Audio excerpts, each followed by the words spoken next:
Hi, and thanks for joining me. I'm Neil Carpenter. I'm the field CTO at Minimus Security. And I'm here today to talk about open source supply chain compromises.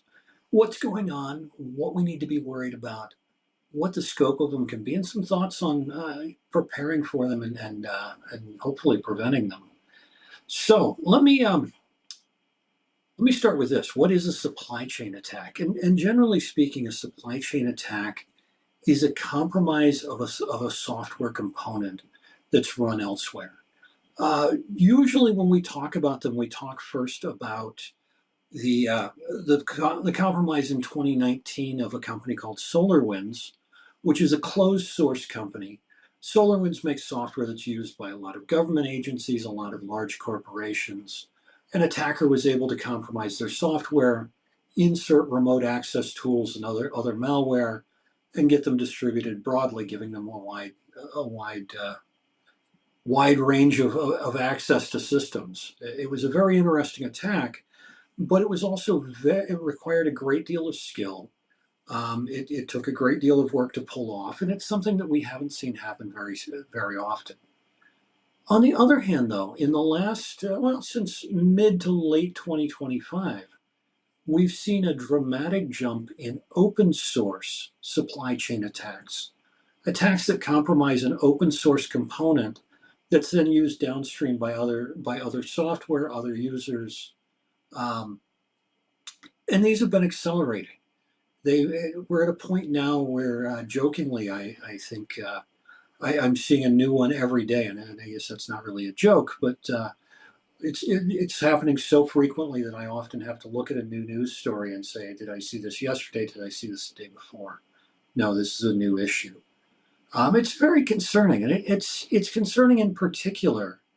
Um, my background, I was an incident responder for a long time, a leader and an analyst in the field. And I worked on ransomware starting in 2013 with the very first crypto ransomware family, Krylock or CryptoLocker, depending on whose nomenclature you use.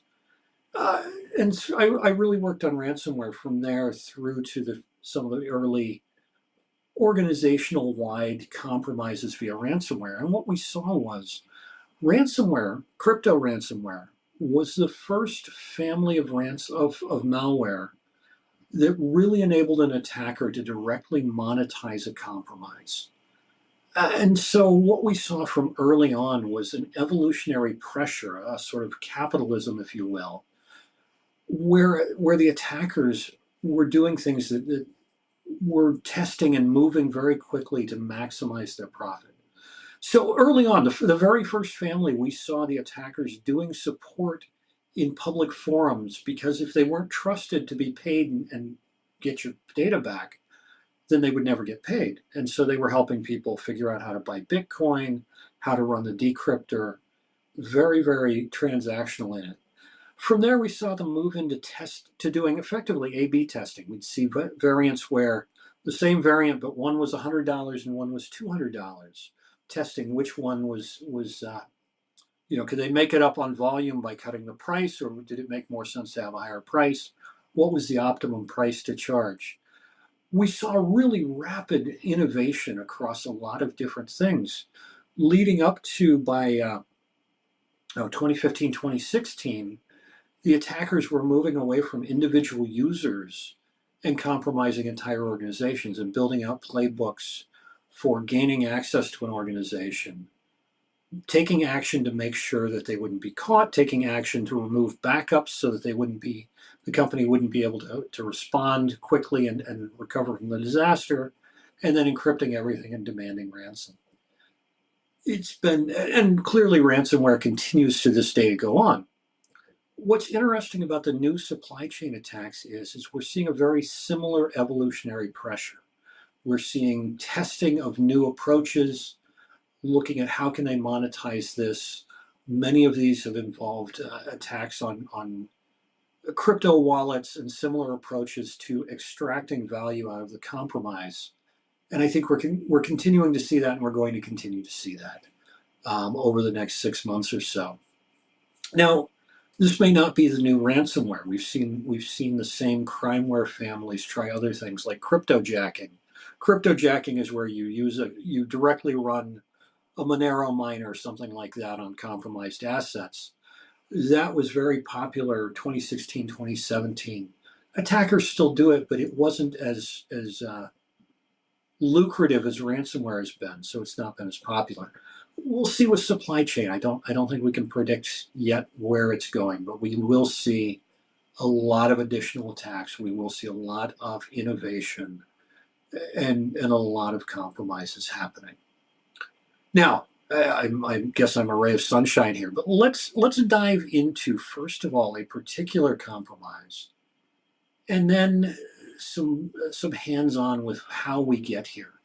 So I picked out one. Axios is a node, an NPM package that's very popular. It's an HTTP client, so it's very useful anytime you have to pull in data from an API, from an external source. It's widely used. And in March of 2026, there was a compromise of the Axios NPM repository. And what happened is two malicious versions of Axios were published, 1.14.1, 0.30.4. We're looking at the incident report here, obviously. So if you pulled those versions into your own node application, you would have gotten a dropper in there for what's called a RAT, a remote access Trojan, which you would have looked at whatever system it ran on. Now there were versions for Mac OS, Windows, and Linux. This is one of those areas where we see that innovation. Some of the earlier versions of these supply chain compromises were focused only on a specific OS. We're seeing attackers build multiple versions to target developers, to target pipelines, to target the entire life cycle of the application. But this would have given an attacker remote access to whatever system it ran on. It also typically would have gone through and looked for any secrets that were there. Now, those secrets may have been secrets like the ones used to publish this particular compromise, where they were developer credentials that were able to publish to the NPM registry. They may also have been other credentials. They may have been a crypto wallet, something like that. All of those are being exfiltrated. They're being pulled out when this runs. And so we can see here, how do we determine if we were impacted by this? How did it happen? Which was another component. A developer was a lead maintainer in this case, was targeted. A remote access Trojan ended up on their machine through that targeting, which gave them those credentials, which were used to publish it. And these things tend to perpetrate. We've even seen some worms like Shai Hulud, which was continually going and compromising additional NPM repositories as it was able to compromise additional credentials in that. These are very damaging and very they're causing a lot of concern in the industry. They're causing a lot of churn as they happen, as we have to continuously go and look and see, were we impacted by this? Were we impacted by this? So, and by the way, how would I have installed Axios? Well, we're going to look at an NPM example, a node example in a minute, but typically I would have done something like this, or I would have it in my project as something that I import into my project to run. And it's as simple as that. Now I'm going to start with Python. Python and Node have both seen this problem occur. Let's look. This is a very simple Python application. This is what's called a Flask application. Flask is a Python web server. So we've got a really simple app here that says essentially if I run this and I go to the root of my web server, it'll return hello world. Very simple. Now in Python, we import at the top. So from Flask, we're importing Flask. Flask is that web server. It's an external package in PyPy in the primary Python repository registry where we're going to pull things from. So how do we get that? We have a requirements.txt. Requirements.txt in Python is typically what are my requirements? What are those external packages I'm going to import? Now in this case, it's very simple. We have one. We have Flask. Now we did not pin it to a particular version. We should typically, but this is our sample. This is our demo. But that's the only thing we're importing externally, or so it appears. Now, how do we do that? I work in container images. I build everything as a Docker image. That's what I did here. So we copy in our requirements.txt and we run pip3 install-r requirements.txt, which goes out. Pip3 is the PyPy package manager. It goes out, installs whatever's in my requirements, and then I copy in my code, set my entry point, and off I go. And so I've got an action that builds this. You can see I work through some problems, but so this builds it, pushes it to, I'm using GitHub container registry, and there's my image. So now our question is, we imported Flask, but how many Python packages do we actually have in this image? And let's dive into that and take a look. So I'm going to use Sift. Sift is a tool for generating software bills of material, a listing of everything that's in there. Now I'm going to scan this. This is where my image is stored in GCHR GitHub Container Registry.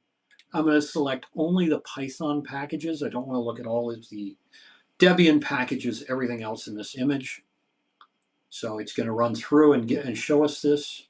And what's going to be interesting is even though we only specified one dependency, we in fact have quite a few in here. Now I happen to know these three are in my base image, but 1, 2, 3, 4, 5, 6, 7. There are 7 packages in here when I only specified one. This is quite common because there's a dependency tree, because one package depends on another. Even though we specify one, we only specified one. We're getting many times as many. Now let's look at Node. This is a sample Node application. It's fake names generator. It's from the Node examples repository. Now in Node, you have a packages.json, which specifies what you're building, and it specifies what your dependencies are. Here we have 2 dependencies. These are specified as greater than 6.2.0, greater than equal to. So we need 6.2.0, 6.2.1, some compatible version of Commander, and we need 1.1.7 or later of chance. Now, interestingly, with Node, we don't even have to build it and look at it. With Node, you run NPM install, which generates this package lock, which shows everything that's actually going to be needed, everything that's going to be installed as part of this. And look at this. For our 2 dependencies, we have a ton of other things that are installed. This is very common with Node. Node has lots of very small packages that do just one thing at a time. And so the two dependencies we had at the top install a ton of dependencies. You can very clearly see what the surface area is for pulling in something unexpected. Now, I'm gonna let's just say this is a very simple application. Once again, right? This is an example. I looked at a pretty popular node-based application, a full application, Kibana, which is a fantastic app. Kibana uses a node front end. Kibana has 1,900 NPM dependencies in it. So we can very clearly see what is how do we end up with this massive surface? Now, in the last time that I have, some ideas here about what we need to do moving forward. Now, because this is an area with strong evolutionary pressure, this is guidance that's going to continue to change and evolve as we see new attacks, as we see attackers approach this in different ways. But I think there are some key pieces to focus on. The first one is visibility. I mentioned SBOMs earlier. It's an assumed breach world. We hope that we can prevent things from happening, but we always have to operate with the assumption that things will happen. Having SBOMs, knowing what was installed in the things that you built and deployed, is going to be critical. The second thing is reducing the dependency graph where you can. So looking at your dependencies in the SBOM, figuring out if you can reduce that is going to be critical to weathering these attacks. And finally, we're going to see approaches that help to weather these. The popular one that many people are discussing right now is cooldowns. It's waiting a day or 2 or 5 before installing new versions of NPM and Python and other packages. We'll see that continue to develop as well. So thank you so much. It's been a pleasure. Appreciate you joining me.